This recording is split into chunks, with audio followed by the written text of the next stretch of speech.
महागाव शहरातील इसाफ फायनान्स बँकेत लाखोंची चोरी। महागाव तालुक्यात आणि शहरात चोऱ्यांचे गुन्ह्याचे प्रमाण कमी होण्यापेक्षा दिवसेंदिवस वाढतच आहे। या ठिकाणी पोलिसांच्या वचक संपल्याचे दिसत आहे।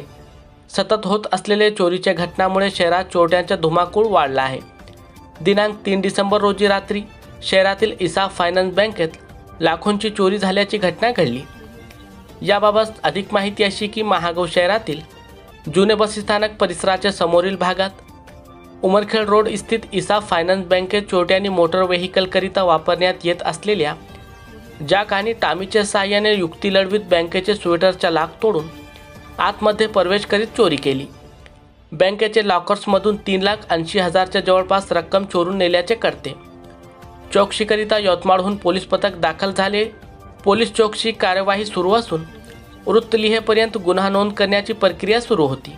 गेल्या 8 दिवसांमध्ये चोरीच्या घटनेमध्ये दिवसेंदिवस वाढ होत असल्याने या ठिकाणी पोलिसांच्या वचक संपल्यास जमा असल्याच्या व्यापारी वर्ग आणि सामान्य जनतेचे प्रतिक्रिया येत आहे।